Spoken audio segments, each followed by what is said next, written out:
All right, my first guest is a former NFL player. Played for the Giants for a while. He turned to sports broadcasting and now is the host of the Unafraid Show on YouTube. Happy to have George Wrighster join us. George, really good to have you on, my friend. Before we jump into some of the other topics, we just are getting word as time is coming here. Marshawn Kneeland, the Cowboy, passed away. They haven't announced an official cause of death. Some people are saying possible suicide. George, what do you know? What do you think? And any insights on this at all? Yeah, from the reports that have come out, it appears that there was a wellness check made with him and his family, and he was evading police, and then he ended up taking his own life. So that's the reports from the police department that are out now, and it's actually extremely sad. It's extremely sad because mental health is real in this country. It is real it is real no matter how much money that you make, how successful that you are, or your station in life, that your mental fitness is even more paramount than your physical fitness. Mm-hmm. Brett Favre is a very, very close friend of mine. He believes some of his, or maybe his Parkinson's recent diagnosis, is caused from the constant hit. He's the most hit quarterback in the history of the game. More sacks, most hits. And back in the day when, you led with your helmet, now you can't do that anymore. So, and he believes there are a lot of these things, suicides, some brain disorders, later on dementias, are caused by some of that. Do you have any thoughts on that? I mean, this isn't bashing the NFL. I'm a huge NFL fan. I'm a bettor. I watch every game. Doesn't matter what teams are playing. I love it. I don't love the way it's gotten touchy-feely where you can't hit certain quarterbacks at all. But your thoughts on this? See, okay, football is a dangerous game. So you're trying to do dangerous things as safely as possible. And a lot of it, back even when I was playing and prior to that, there was this, like you have to be tough, and concussions weren't acknowledged. You would just call it getting dinged. And so I sit on the Harvard football players' health study, and we've had a chance to examine brain health and CTE and all of these things. And a lot of it's not even so much if you get one bad concussion, because if you sit out and allow yourself to heal and treat it like you broke your arm, then you are likely to do better. It's the repeated head hits, and a lot of that had to do with the way practice was held. And now that a lot of the contact is taken out of practice, guys are going to be doing a lot better in their post careers. But a lot of this starts with, honestly, is with youth football, because you have so many kids playing youth football, and all of the coaches aren't prepared to deal with head injuries. And then you have parents and other people pushing kids to play, and you have second impact syndrome and all of these things that impact them later on in life and their cognitive abilities and everything else. When, if you get a concussion, you need to sit out, treat it just like you broke your arm or sprained your ankle or anything else. George, I don't know this. I am an avid football watcher. It seems like every team has one guy playing with like this huge helmet or a pad around his helmet. Yeah. it almost looks like you're probably too young for this, but Kazoo. Kazoo in the Flintstones. Yeah. He had that big helmet thing. What is that? So that thing's a guardian cap, and they wear them in practice now without even when they're playing without their helmets in 7-on-7, where the high school and youth kids are playing. It's essentially to dampen the blows. The reason why more players don't wear it is because it's not fashionable.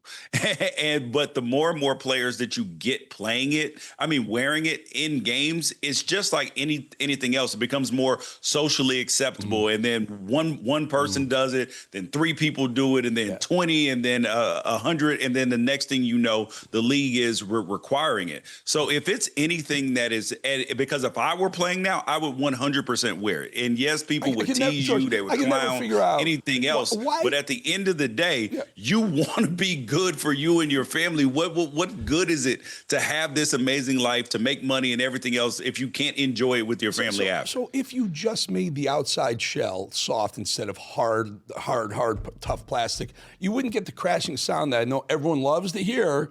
But I think it would be safer. And I'm concerned that the NFL is not requiring. I'm not saying a 2-inch thick kazoo helmet, but just make the shell soft instead of hard. You probably save a lot of impact. Another day, another story. Can we jump to NBA a little bit? This betting scandal, illegal betting. I'm sure you're in locker rooms. I'm sure you've come across things. Maybe you want to talk about it or you don't. But it seems very almost movie-esque that the NBA was somehow players and coaches in the NBA were somehow in bed with the mafia to rig card games and also maybe even shave points in games. What are your thoughts on this? Are you surprised this is happening? Number one, no, I'm not surprised, but this is two separate things. So there's two FBI investigations. There's one into poker and people playing in card games, which the only thing that makes the card games illegal is the fact that they're taking a rake and then they're cheating. So we'll put that in one bucket. And then there is the NBA betting scandal, because you've had more players suspended for gambling in NFL, NBA than you have in the entire and baseball as well. Than you had in their entire history. And that's because there is more technology available to recognize, weird betting patterns. And one of the things, like, Eric, that for a long time, you could only bet on overs, unders, wins, losses, and stuff like that. But now individual player props are a thing. And that means that you can bet on how many points that LeBron James is going to score, or how many rebounds, assists, and all that stuff. And for the top level players like LeBron James, Steph Curry, Kevin Durant, those guys, they make $50-60 million a year on the court alone, and then many more millions after. So getting them to manipulate their stats, there's nowhere near enough money to get them to do something silly like that. But the guys who are toward the end of the bench, who barely play, who don't even really impact on a day-to-day basis the wins and losses, they're playing 5, 6, 8 minutes a game, and they can then manipulate their numbers and say, oh, I'm not even going to grab rebounds today, so I have a friend who's going to place this bet and I can help him out. And you have also opened the door with player props to have people blackmailed. Imagine if they find some sort of pictures of you or damaging information that can hurt your reputation, and they say, listen, all I need from you is to score under 3 points today and get under 2 rebounds, and we're all square. And this is where we've continuously heard the mob, and we've heard mafia. But why are the only people that we're seeing in front of this is the NBA players, when the mob and the mafia who's behind it should actually be the people who are front and center when it comes to this as sort of investigation? I'm dying to watch your podcast, your YouTube show, Unafraid. I'm gonna subscribe right now and watch it. You're an interesting guy. You're a fascinating guy. Very quickly, you used to play for the Giants. Why is Brian Daboll still coaching the New York Giants? Can you help me out here, my man, real quick? I got about a minute, but yeah, I'm blown away. Well, I mean, it costs a lot of money to fire people, and then also, I believe that the Giants, that they believed in Brian Daboll when they hired him, and they've been cycling coaches in and out, so they're trying to give this man every single opportunity to be successful. It's not happening yet. So this could be boys to men end of the road after this season. I would think so. It's about 2 years too late. A little past that opportunity. Anyway, I hope you're not a lover of the Giants right now, because I tell this audience every single Friday, bet against the Giants, bet against the Jets. Doesn't matter what the line is. Doesn't matter. Well, Cam Scatterbo is hurt too, and he had just become a fan favorite. Yeah, well, I mean, Russell Wilson's he's healthy again, but what's his name? Jackson Dart. Yeah, Jackson's Dart's trying to make, it's a mess, that organization. George Wrighster, really good talking to you. I mean, your latest subscriber, my friend. Thank you. All right, thanks. Appreciate it. All right, folks. Hey, listen, let's be blunt here. Gold up about 45% this year alone. Not speculation. It's a reality. And if a portion of your savings isn't diversified into gold or silver, you're missing the boat. Here's the facts. Inflation is still too high. The US dollar still too weak and getting weaker. And the government debt is insurmountable. $37 trillion really and climbing. This is why central banks around the world are flocking to gold. They're the ones driving prices up to record highs, but it's not too late to buy gold from Birch Gold Group and get in the door now. Birch Gold will help you convert an existing IRA or 401k into a, get this, tax-sheltered IRA in gold, physical gold. You don't pay a dime out of pocket. Just turn it over. Turned it from an IRA into a gold IRA. Phenomenal. Just text the word America to 989898 and claim your free info kit. No obligation, just useful information. Best indicator of the future is the past, and gold has historically been a safe haven for decades. What else can I say about that? I'll tell you what. Ask them. Text America, AMERICA, to 989898 right now and claim your free info kit on gold. That's America.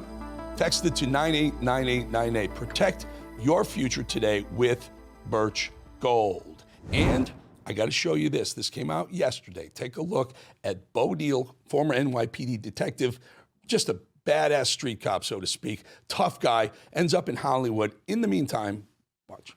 The bus coming earlier, I took a double-barrel shotgun, I put it in his mouth, and said, "You're going to meet your master."